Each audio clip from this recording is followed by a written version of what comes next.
ఊహకు ఊపిరిపోసి ప్రేమకు పందిరి వేసి రెండు తనువుల ప్రాణమొకటై కలిసిపోయామే.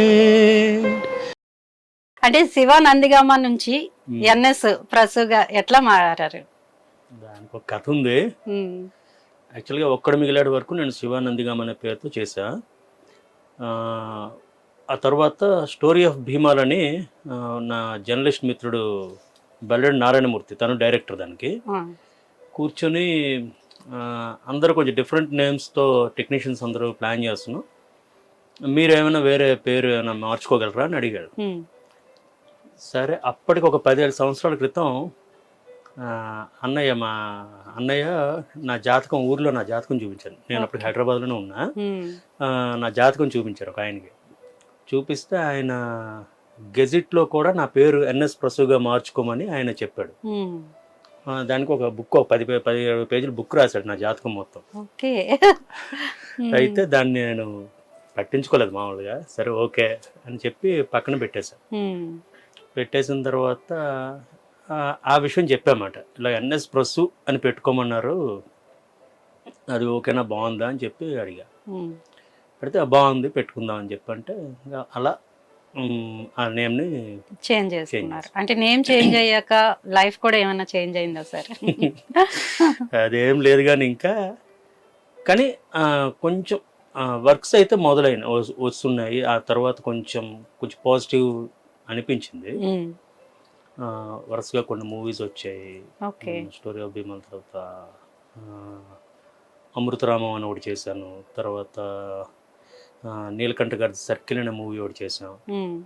తర్వాత సీతన్నపేట గేట్ అని, మద్రాసి గ్యాంగ్ అని, ఇలా అన్ని కొన్ని రిలీజ్కి ఉన్నాయి. ఇంకా కొంచెం అంత ముందు కంటే కూడా బెటర్ అనిపించింది. బట్ అది నేమ్ మార్చడం వల్ల కాకపోవచ్చు కానీ మనకు వచ్చే ప్రాజెక్ట్ని బట్టి కూడా అలా ఉంటుంది కదా. అంటే ఒక్కడ మిగిలాడు మీ ఫస్ట్ మూవీయా సార్? లేదు, అంత ముందు చేశాను. ఫస్ట్ మూవీ ఏది? మ్యూజిక్ డైరెక్టర్ మానస అని ఒకటి చేశాను 2005లో. ఓకే. ఆ తర్వాత సక్సెస్ అని ఒకటి, వేట, ఉడతా ఉడతా ఊచ్, తర్వాత రావణ దేశం అని ఒకటి తమిళ్లో, తర్వాత ఊహా చిత్రం అని ఒకటి చేశాను. తర్వాత ఇంకా ఒకటి 2-3. అంటే ఇప్పటి వరకు ఎన్ని మూవీస్ చేస్తుంటారు? 10-15 దాకా చేసుంటాం. 10-15. వీటిల్లో బాగా గుర్తింపు వచ్చింది, మీకు నచ్చింది ఏ మూవీ? నాకు కొంచెం ఫస్ట్ రావణ దేశం అని తమిళ్ మూవీ, అది క్రిటిక్స్ బాగా అప్రిషియేట్ చేశారు. అంటే అది శ్రీలంకన్ సివిల్ వార్ బ్యాక్డ్రాప్లో అక్కడ లోకల్ శ్రీలంకన్ తమిళియన్స్ పడే ఇబ్బందులు చూపిస్తూ, ఆ ఇబ్బందుల నుంచి బయటపడడానికి వాళ్ళు రెఫ్యూజీస్గా, అంటే శరణార్థులుగా వేరే కంట్రీస్కి వెళ్తుంటారు. ఎక్కువగా ఇండియా బోర్డర్లో ఉంది కనుక మనకి ఏమంటారు, తమిళనాడులో రామేశ్వరం, అదొక 2.5 hours వాళ్ళు బోట్ జర్నీలో వచ్చేయచ్చు. అట్లా బోట్లో చాలా మంది ప్రయాణిస్తూ ఇండియా చేరుకున్నారు. కొంతమంది చేరుకున్న వాళ్ళతో పాటు చాలా మంది మధ్యలోనే చనిపోవడం, తప్పిపోవడం అలా జరిగాయి. అట్లా ఒక బోట్లో ఒక 10 మంది బయలుదేరితే అది జర్నీ చేస్తూ ఒక్కరు మాత్రమే బతికి బయటకు ఒడ్డుకు వచ్చారు. అది అప్పట్లో హిందీలో ఒక ఆర్టికల్ వచ్చింది ఐటమ్ వస్తే, దాన్ని బేస్ చేసుకొని వాళ్ళ స్ట్రగుల్ ఎట్లా ఉంటుంది, జర్నీలో వాళ్ళ స్ట్రగుల్ ఎట్లా ఉంటుంది అన్నది స్టడీ చేసి డైరెక్టర్ అజయ్ ఆండ్రూస్ దాన్ని డైరెక్షన్ చేశారు. ఇప్పుడున్న సంగీతంలో అంటే తెలుగు పదాలు కొన్ని తగ్గిపోతున్నాయి.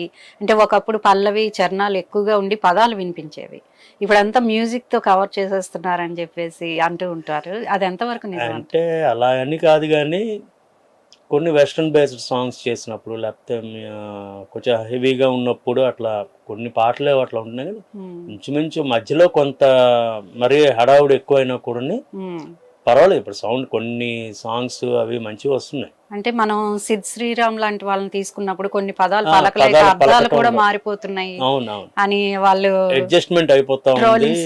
అవును, వస్తున్నాయి. అదేంటంటే మనం పాడించేటప్పుడే 1-2 సార్లు చూసుకోవాలి. అక్కడ మ్యూజిక్ డైరెక్టర్ కి తెలుగు తెలియకపోయినా అప్పుడు అట్లీస్ట్ ఒక వాయిస్ అసిస్టెంట్ని కొంతమంది పెట్టుకుంటున్నారు. పెట్టుకొని వాళ్ళు చెప్తారు ఈ పదం ఇలా పలకాలి అని తెలుగు వచ్చిన వాళ్ళని. అట్లా లేకపోయినా అంటే సిద్ శ్రీరామ్ గారు జనరల్గా మ్యాక్సిమం ఆయన యుఎస్ నుంచి కూడా పాడేసి పంపిస్తూ ఉంటారు. అక్కడ కొన్నిసార్లు తప్పు జరిగే అవకాశాలు ఉంటాయి. అలాంటివే కొన్ని పాటల్లో వచ్చాయి. కొన్ని పాటల్లో మాత్రం కొంచెం జాగ్రత్తలు తీసుకొని అంటే ఇక్కడికి వచ్చి పాడినప్పుడు కానీ అలాంటి జాగ్రత్తలు తీసుకొని చేసినవి ఉన్నాయి. అంటే భాష ముఖ్యం కదా, భాష రాకపోవడం వల్ల భావం కూడా అంత ఈజీగా పలకదు. భాష బాగా తెలిస్తే కొంచెం బాగుంటుంది. భాష తెలుసుకోవాలి, అట్లీస్ట్ ఆ పదానికి అర్థం ఏంటి అనేది తెలుసుకొని ఏ మూడ్ ఏంటి అనేది కొంచెం తెలుసుకుంటే బాగా వస్తుంది. అంటే టాలీవుడ్ లో తెలుగు గాయకులకు ఛాన్సెస్ ఎలా ఉన్నాయి సార్ ప్రెసెంట్? ఉన్నాయి, పాడిస్తున్నారు, వస్తున్నారు, సింగర్స్ వస్తున్నారు. కాకపోతే వాళ్ళ వాయిస్ కల్చరు, వాయిస్లో ఉండే డెప్త్ కానీ లేకపోతే అటా ప్లేబ్యాక్ సింగర్కి కావాల్సిన క్వాలిటీస్ ఉంటే డెఫినెట్గా సక్సెస్ అవుతారు. మామూలు నార్మల్గా స్టేజెస్ మీద పాడటం వేరు, ప్లేబ్యాక్ పాడటం వేరు. ప్లేబ్యాక్లో ఉండే ఆ డైనమిక్స్ కానీ ఆ మూడ్, ఆ తర్వాత ఆ ఫీల్, ఇవన్నీ చాలా ముఖ్యం. ప్లేబ్యాక్ స్టేజ్ పైన మనకి ఏముంది, ఎదుటి ఉన్న వాళ్ళని ఎంటర్టైన్ చేయటం వరకే మెయిన్. కొంచెం వాళ్ళని ఎంటర్టైన్ చేస్తూ అటు ఇటుగా పాడేసినా చెల్తా వెళ్ళిపోద్ది. అలా కనుక సీరియస్గా ప్లేబ్యాక్ మీద కాన్సన్ట్రేషన్ చేసి వాళ్ళలో ప్రతిభ ఉంది అంటే మాత్రం డెఫినెట్గా తెలుగు వాళ్ళని కూడా, తెలుగు వాళ్ళు చాలామంది వచ్చారు, పాడుతూ ఉన్నారు, ఇప్పటికీ కొనసాగుతూ ఉన్నారు. కాకపోతే ఏంటంటే ఎప్పుడైతే కొన్ని పాటలు బయట వాళ్ళు పాడేవి కూడా హిట్ అవుతున్నాయో ఆ సింగర్ కావాలని అడగటం, ఇలా రకరకాలు ఉంటాయి ఇండస్ట్రీలో. అంటే ఒక టైంలో ఒక సింగర్కి అంటే వినే వాళ్ళు ఎక్కువ మంది ఉంటారు, ఆ వాయిస్ ఇష్టపడేవారు ఉంటారు. సో వాళ్ళకి ఆ టైంలో ఆటోమేటిక్గా వాళ్ళతో పాడించాల్సి వస్తుంది, పాడిస్తున్నారు కూడా. అంటే ఒక సర్టన్ పీరియడ్ అట్లా ఉంటుంది. అంటే ఇప్పుడు మీరు ఒకటి మ్యూజిక్ కంపోజ్ చేసినప్పుడు ఈ సాంగ్ వీళ్ళతోనే పాడించాలి అని మీరు ఎట్లా జడ్జి చేస్తారు? అంతే, అట్లా. ఎందుకంటే ఒక సాంగ్ ఉంది, కంపోజ్ చేస్తాము, లిరిక్స్ అయిపోయిన తర్వాత ఆ సాంగ్ ఏ మూడ్ లో ఉంది, ఆ మూడ్ కి ఏ వాయిస్ అయితే బాగుంటుందో ఆ వాయిస్ నే మాక్సిమం దాన్ని బట్టి మీరు సింగర్ అనుకుంటాం. ఆ సింగర్ అయితే బాగుంటుంది. ఒకవేళ అతడు అవైలబిలిటీ లేకుండా మనకి అది అర్జెంట్ అయితే దానికి సిమిలర్గా కొంచెం దగ్గరగా ఉండి ఆ పాటకి మనం సెట్ అవుతారు అనుకునే వాళ్ళకి వెళ్తాం. లేదంటే ఎవరైతే ముందు అనుకున్నామో వాళ్ళకి వెళ్తాం. సమ్ టైమ్స్ బడ్జెట్ పర్మిట్ చేయకపోతే కొంచెం అటు ఇటుగా కొంచెం ఎవరైతే టాలెంట్ ఉండి కొంచెం బాగా పాడుతున్నారు, మనకు కావాల్సిన విధంగా పాడగలరు అనుకుంటే వాళ్ళతో పాడించుకుంటాం. మెలోడీ అంటే ఎక్కువగా తమిళ సాంగ్స్ వినిపిస్తూ ఉంటాయి సార్. అంటే తెలుగులో లేవా అంటే ఉన్నాయి, కానీ కొన్ని సాంగ్స్ విన్నప్పుడు మన మైండ్లోకి వెళ్ళిపోతుంది ఆ లాంగ్వేజ్ గురించి మనకు తెలియకపోయినా. రీసెంట్గా చూసుకుంటే చిత్రమ్మ గారు కూడా అన్నారు ఏంటంటే తెలుగులో సున్నాలు వస్తాయి పదాల పక్కన, అది బాలసుబ్రహ్మణ్యం గారు కూడా అన్నారు, కష్టం అవుతుంది పాడటం అనేది. తమిళంలో అట్లా ఉండదు, వెళ్ళిపోతుంటుంది ఒక సాంప్రదాయ పద్ధతిగా అని చెప్పి. అంటే లాంగ్వేజ్ ఒక్కొక్క లాంగ్వేజ్ కి ఒక్కొక్క సౌలభ్యం ఉంటుంది. యాక్చువల్గా ఎండింగ్లో కానీ లేకపోతే మధ్యలో కానీ ఏమైనా సున్నా ఇలాంటివి వచ్చినప్పుడు ఆ ప్రాబ్లం రావచ్చు, వస్తుంది కూడా. తమిళ్లో ఏంటంటే కొంచెం ఫోర్స్గా ఒక రకంగా ఉంటుంది ఆ లాంగ్వేజ్, వెళ్ళిపోతుంటుంది అట్లా. అన్నీ కొంచెం వాళ్ళకి ఈ పొళ్ళు ఎక్కువ వస్తూ ఉంటాయి కనుక ఒక రకంగా అనిపిస్తుంది అది.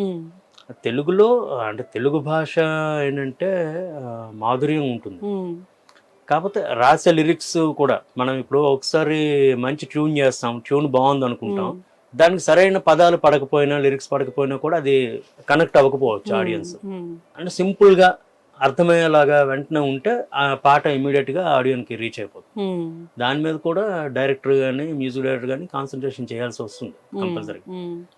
లిరిక్ రైటర్ని కూర్చోబెట్టి 1-2 సార్లు పదాలు మార్పించడం, లేకపోతే లైన్స్ మార్చేయటం, ఇట్లాంటివి చాలా జరుగుతూ ఉంటాయి. ఒక సాంగ్ కోసం ఎన్ని రోజులు కష్టపడాల్సి ఉంటుంది సార్ మ్యూజిక్ పరంగా? అది ఒక్కొక్కసారి ఒక ట్యూన్ రావడానికి ఒక సిచ్యువేషన్ చెప్పిన తర్వాత డైరెక్టర్ ఆ ట్యూన్ రావడానికి జస్ట్ ఒక 5 నిమిషాల్లో అయిపోవచ్చు, 10 నిమిషాల్లో అయిపోవచ్చు, ఓకే. లేదంటే 2-3 రోజులు కూడా పట్టచ్చు. అంటే ఒక్కసారి స్పార్క్ అనేది ఉంటుంది కదా, అంటే అరే భలే ఉందిరా ఈ ట్యూన్ అనిపించేలా రావాలంటే ఒకసారి వెంటనే అని ఇమీడియట్ గా వచ్చేది వస్తుంది.